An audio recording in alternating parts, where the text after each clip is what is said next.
Boa noite. Sobe para 166 o número de mortes por causa das enchentes no Rio Grande do Sul. A chuva deu uma trégua, mas o frio avança pelo estado.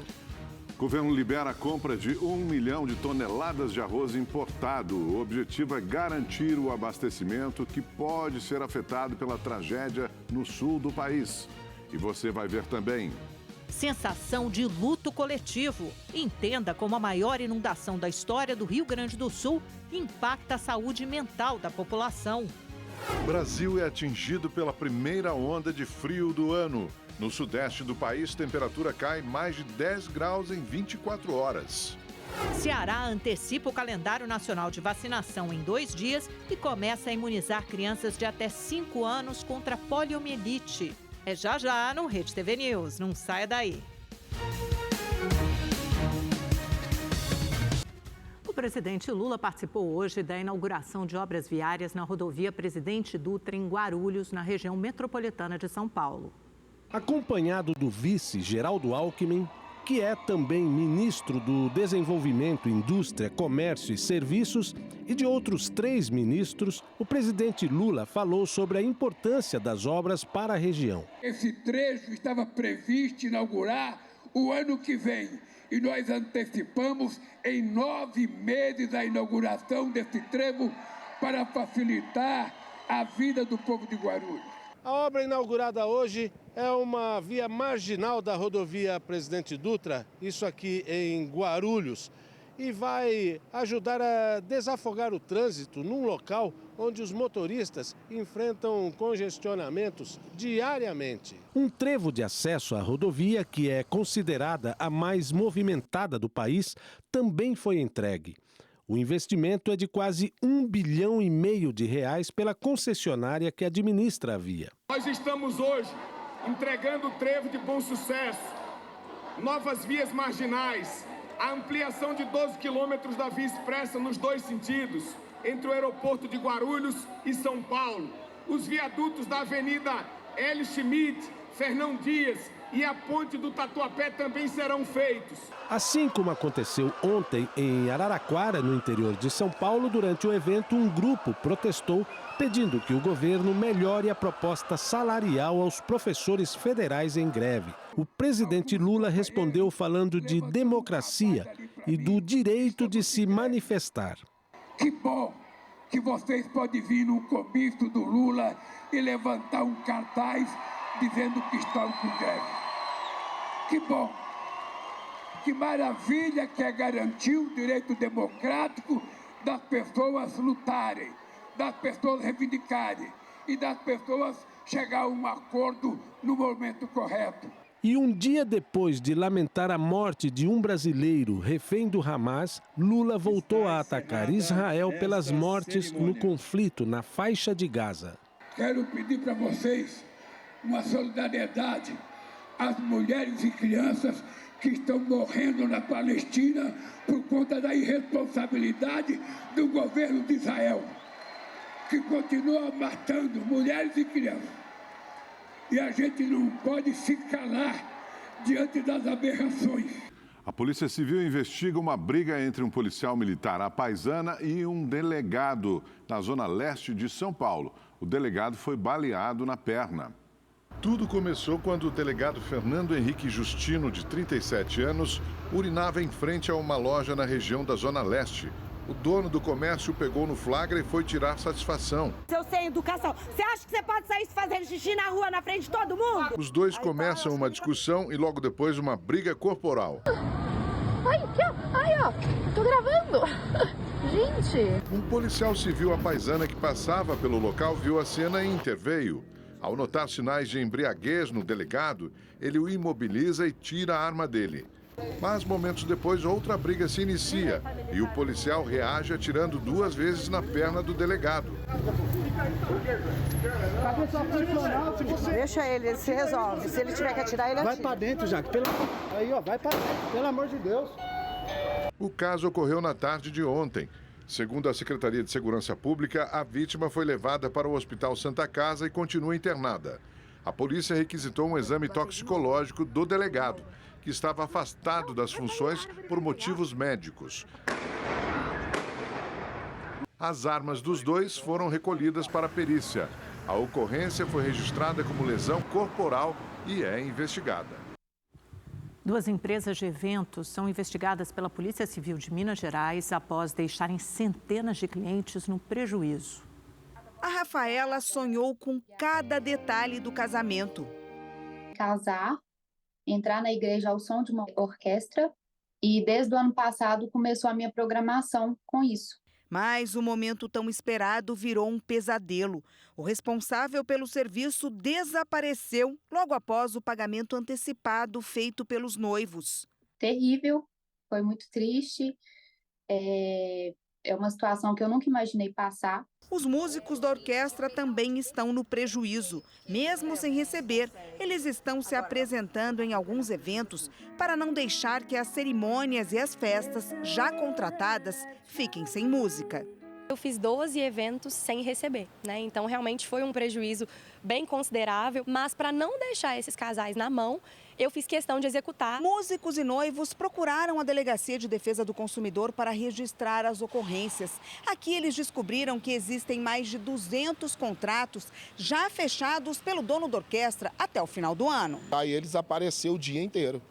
Eu fiz contato até com um amigo meu que é enfermeiro, pedindo ele para olhar, não sei como é que funciona no sistema, se ele tinha sofrido um acidente, se ele morreu, estava em algum hospital. Ele chegou a marcar, né, com algumas noivas, casamentos no mesmo dia, no mesmo horário, confirmando a minha disponibilidade como cantora. Então a gente está aqui para dizer que nós, músicos, não temos parte no que está acontecendo. Nós éramos prestadores de serviço, freelancer, estávamos ali trabalhando e também somos vítimas dessa situação. Por mensagem, Denis Teixeira, dono da empresa que organiza casamentos, assume que está passando por problemas financeiros há mais de um ano e se compromete a acertar os cachês dos músicos e devolver os valores pagos pelos casais. Esse advogado alerta para a importância de formalizar um contrato. Naquele contrato vai ter o serviço que vai ser prestado, quando que vai ser prestado, quem vai prestar, o valor, a forma de remuneração. Então você já tem um documento, algo formal. A polícia investiga também uma casa de festas infantis de Juiz de Fora, que fechou as portas com mais de 180 aniversários já contratados. Triste, muito frustrante, muito revoltante mesmo. Isso foi um ato de crueldade. Foi muito cruel da parte dela ter feito isso. De acordo com as denúncias, mesmo sem condições, Lívia Sampaio Rezende vendeu pacotes de festas por preços bem abaixo do mercado. Revoltadas, as famílias foram até a delegacia, onde a dona da empresa prestou depoimento. A empresária pode responder por estelionato. De acordo com a defesa, ela se encontra em situação de falência, mas vai reembolsar a todos. Eu fico muito triste porque muitas crianças, era o sonho de muitas crianças, assim como o meu. A Justiça de São Paulo decretou a quebra dos sigilos fiscal e bancário do vereador e presidente da Câmara Municipal, Milton Leite. A quebra do sigilo ocorre no âmbito da Operação Fim da Linha, que investiga a lavagem de dinheiro do PCC em contratos de empresas de ônibus. A informação foi divulgada pelo jornal Folha de São Paulo. Em nota, Milton Leite afirmou que foi listado pelo Ministério Público como testemunha e que não foi comunicado sobre a quebra de sigilo. Disse ainda que está à disposição da Justiça. Na próxima segunda-feira, começa a campanha nacional de vacinação contra a poliomielite. Mas, no Ceará, o início da imunização foi antecipado para ajudar famílias que não conseguem levar as crianças aos postos de saúde durante a semana. Melissa levou a filha para tomar as 2 gotinhas da polio. A pequena Isis, de 4 anos, relutou, chorou, mas o importante é que ficou imunizada. Aproveitei para vir, porque durante a semana é bem corrido para estar trazendo por conta de escola e outras atividades. Então aproveitei hoje para vir na campanha. Além da imunização contra a poliomielite, o dia D serviu também para colocar em dia outras vacinas, como a da influenza e Covid-19. Já a partir de segunda-feira, cerca de 40 mil postos de vacinação da rede pública de todo o país vão oferecer as gotinhas contra a poliomielite para as crianças menores de 5 anos. A doença que pode provocar paralisia muscular irreversível. A poliomielite é uma doença grave que causa uma paralisia flácida aguda, principalmente dos membros inferiores, de forma irreversível. O Brasil registrou o último caso de poliomielite em 1989. O país é considerado área sem circulação do poliovírus selvagem há 27 anos. O Ceará, Piauí e Santa Catarina foram os estados que registraram a melhor cobertura vacinal em 2023. Ainda assim, nenhum deles conseguiu atingir a meta de imunizar 95% das crianças. Rio de Janeiro, Roraima e Amapá apresentaram menor desempenho na vacinação. Mesmo as crianças que estão com o esquema de vacinação em dia, precisa dessa dose de reforço adicional aí com a vacina contra a poliomielite, que são as 2 gotinhas. Mas também é importante ressaltar, porque os pais têm essas dúvidas, crianças menores de 1 ano de idade também tomam vacina contra a poliomielite, porém de uma outra forma de apresentação, sendo uma vacina injetável.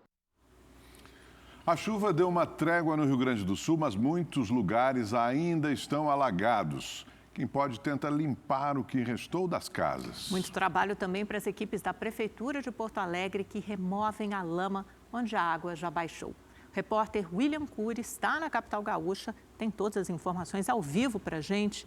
Oi, William, boa noite. Conta para a gente como foi o dia, como está o frio aí. Estou vendo que você está bem agasalhado. E se parou de chover ou se essa chuvinha fina, pelo menos, continua em Porto Alegre.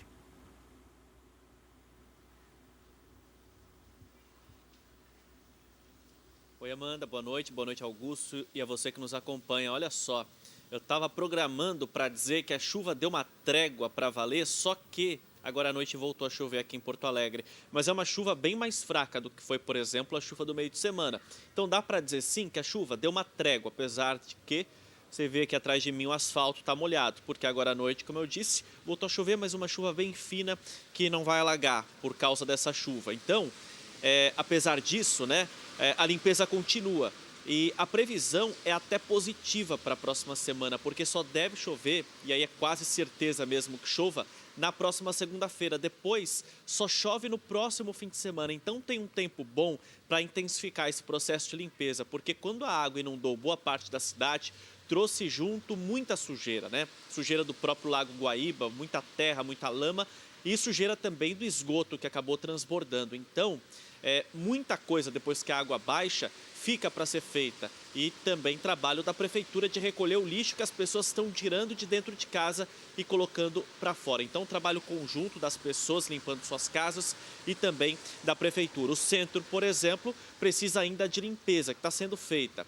Agora, alguns bairros daqui de Porto Alegre ainda não podem se dar o luxo de fazer a limpeza. Isso porque a água não baixou completamente. Claro que teve um recuo, mas bairros, por exemplo, como Sarandi, o Maitá e Ipanema seguem com a água. Muitas casas ainda alagadas e os moradores ainda não conseguem voltar para casa. Então, um verdadeiro drama que alguns porto-alegrenses ainda enfrentam 3 semanas depois do início das inundações. E como foi informado, né, essa água está custando para baixar, mesmo que a chuva tenha dado uma parada, porque as galerias foram entupidas diante de tanta sujeira nas ruas. Sobre isso, nós vamos ver agora na reportagem.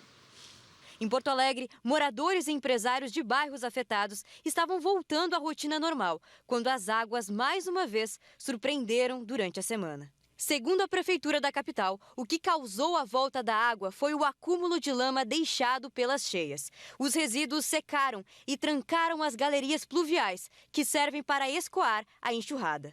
Nossas equipes seguem também atuando na limpeza das redes com caminhões hidrojato para tirar todo aquele material, aquele lodo, aquela areia que ficou acumulado nos últimos alagamentos. As áreas que já tinham sido atingidas por inundações permanecem em atenção. Nós solicitamos que a população desses locais, reforçando o Menino Deus, Cidade Baixa, principalmente aqueles que residem em locais mais baixos, em locais térreos dos edifícios, que monitorem a situação e, em caso de necessidade, busquem um abrigo em local seguro. 60% de Canoas, na região metropolitana, ficou alagada. Muitos moradores estão há 22 dias sem conseguir ir para casa e nem chegar nas empresas. Perca total de todos os entes queridos também, né? Isso aí foi uma tristeza para todos nós, do povo da Matias. Né? Com a ajuda de voluntários, as doações continuam indo para mais de 700 abrigos, que também servem de moradia para milhares de afetados. Corredores humanitários foram criados para facilitar o trânsito das equipes de resgate e de mais ajuda. Um novo acesso para a saída de Porto Alegre vai ser liberado na segunda-feira. O terceiro corredor humanitário vai ligar a Freeway, principal via da região metropolitana, com a Avenida Assis Brasil, no bairro Sarandi. A estrutura vai ter 300 metros e vai ser aberta para todos os veículos, mas é solicitado que a população dê preferência para carros de emergência e caminhões com mantimentos. O apoio dos estados não para de chegar, mas a falta de água e energia é um grande problema. Empresários apelam para o uso de geradores. Ficamos 15 dias sem energia. Vivemos um momento de guerra, vivendo com luzes de baterias, comendo a comida que compra por dia, porque não tem como guardar. Então nós estamos completamente sem luz. Eu passei 16 dias sem luz. Horror! Eu nunca vivi um terror tão grande, porque eu morei na Zona Norte muitos anos e nunca passei por esse trabalho. O vice-presidente da República, Geraldo Alckmin, retorna ao Rio Grande do Sul nesta segunda-feira. Ele vai cumprir agendas em Caxias do Sul, na Serra Gaúcha. Novas medidas para reconstruir a economia do estado serão anunciadas.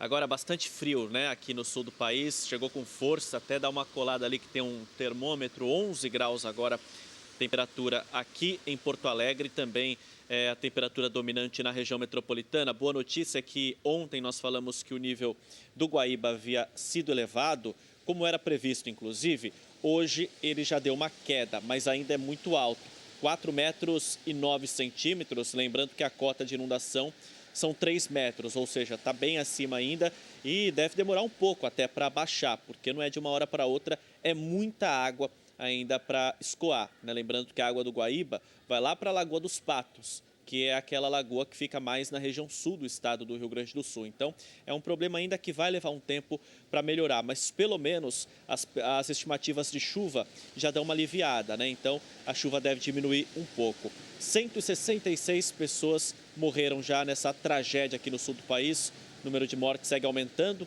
e ainda temos 61 pessoas que estão desaparecidas. Foram 3 semanas muito difíceis, muito complicadas para todo o gaúcho.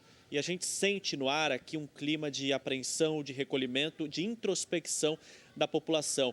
E preocupa, inclusive, as autoridades médicas sobre o estado de saúde, o quadro mental da população depois que tudo isso aqui passar. Vamos dar uma olhada na reportagem. Um silêncio incômodo. Só quem não entende o que aconteceu se anima a brincar um pouco. A gente se sente meio fora, está faltando alguma coisa essencial para a gente está deslocado. O clima está diferente, o ar parece pesado e faz ainda mais frio que os 14 graus registrados nesta tarde em Porto Alegre. Está todo mundo abatido, com depressão, isso aí pegou em geral, com todo mundo. E a gente vê muita gente ajudando, isso a gente vê. Colaborando e vamos ver até onde que a gente vai conseguir dar força, né? Há 3 semanas, o Rio Grande do Sul tenta combater e reagir à maior inundação da sua história. Diante do desafio, os gaúchos comprovaram sua inerente antifragilidade, mas não tem sido dias fáceis. A cabeça está embaralhada, porque eu vejo o seguinte, eu sou porto-alegrense. Tá, e sempre estive aqui pelo bairro. E assisti a de 41, a de 73. E nenhuma teve tamanha catástrofe como esta. Eu estou aqui no Parcão, que é um dos tantos parques de Porto Alegre. Apesar do frio que está fazendo hoje, por ser um sábado, esse local tinha que estar mais movimentado. Mas, ao que parece, desde que começaram as inundações há 3 semanas, o gaúcho está mais recolhido. É como se um clima de tristeza coletiva estivesse pairando sobre a população. A saúde mental de pessoas que vivenciaram tragédias como essa que ocorreu no Rio Grande do Sul pode apresentar diversas alterações. Entre elas, o aumento de quadros de ansiedade, depressão, síndrome do pânico e estresse pós-traumático. Além também daquele sentimento coletivo de como se fosse um luto coletivo, uma desesperança ou medo que a qualquer momento tudo isso possa ocorrer novamente. Na hora até de celebrar qualquer coisa até particular, a gente não tem vontade de, como um aniversário, de comemorar, porque, enfim, está passando por um momento que afeta todo mundo, né? Quase todos mesmo. Cerca de 95% dos municípios do estado foram afetados de alguma forma. Muitos sobreviventes não perderam apenas bens materiais, mas também estão de luto pelas memórias destruídas pela água. Por isso é tão importante o cuidado em saúde mental e a atenção e o atendimento dessas pessoas. Vamos ver o que realmente vai acontecer, porque não tem como a gente projetar uma coisa por enquanto. Obrigado, William Cury, nosso enviado especial ao Rio Grande do Sul. E amanhã, aqui na Rede TV, uma edição especial do programa Geral do Povo, inteiramente dedicado ao Rio Grande do Sul. Durante toda a semana, o apresentador Geraldo Luiz esteve no Rio Grande do Sul e conversou com moradores de cidades gaúchas devastadas pelas enchentes. Não perca, é neste domingo, a partir das 5 horas da tarde. O governo federal liberou mais 6 bilhões e 700 milhões de reais para a Companhia Nacional de Abastecimento comprar arroz importado. No total, 1 milhão de toneladas deve ser comprada. O objetivo é garantir o abastecimento do mercado interno após as enchentes no Rio Grande do Sul. O estado é responsável por 70% da produção nacional. Para evitar preços abusivos, o arroz importado será vendido com um selo do governo e com valor tabelado de R$ 4,00 o quilo. E finalmente o calorão foi embora e a primeira onda de frio do ano chegou com força em todo o país, derrubando as temperaturas. Em São Paulo, os termômetros caíram mais de 10 graus em um só dia. Velhos companheiros dos paulistanos, os agasalhos saíram do armário. Nas ruas, eles eram unanimidade. Até quem não costuma usar nada acabou mudando o visual. Na capital paulista, a mínima foi de 14 graus. No Rio de Janeiro não foi diferente. O céu amanheceu encoberto. De ontem para hoje, a temperatura máxima caiu 8 graus. Mas não foi suficiente para mudar a rotina do carioca. O calçadão estava movimentado e as roupas leves ainda estavam em uso. À tarde, a temperatura caiu e acabou chovendo um pouco aqui na zona sul do Rio de Janeiro. Mas os ambulantes acabaram usando a criatividade para não perder as vendas. Quando o tempo tá bom, sol quente, eu vendo queijo, churrasco. E quando tá chovendo, eu saio para rua para vender guarda-chuva, capa de chuva e boto umas cerveja aqui para vender também, porque eu vivo da rua. Eu sou empreendedor, servidor ao público, não servidor público, entendeu? Alguns turistas não gostaram da mudança no tempo. Complicado, né? A gente veio pro sol e agora a gente tá com esse frio aqui, tá todo mundo querendo ir pra casa já. Outros nem se incomodaram e até fizeram planos para passeios. A gente tem esperança de ter o sol ainda, daí a gente vai ver o Cristo. Mas a gente vai em museu, então não tem problema esse clima de chuva. E se alguém está esperando o tempo melhorar, as notícias não são boas. Não vai ser uma queda tão acentuada quanto vai ocorrer na região sul do Brasil, mas a gente vai sentir principalmente na temperatura máxima nesse fim de semana. A temperatura mínima, ela cai mais ao longo da próxima semana, especialmente no meio da semana, que é quando o céu deve começar a ficar um pouquinho mais limpo durante a noite e isso favorece a queda na temperatura. A gente estava vivendo verão até agora, até mesmo no meio do outono, e agora começou o outono de verdade. É bom um friozinho de vez em quando, tá fazendo muito calor ultimamente. É isso, é bom também aproveitar o frio um pouquinho. O Rede TV News desse sábado fica por aqui. Uma boa noite para você. Uma ótima noite, um bom domingo. Nos vemos na segunda-feira. Até lá.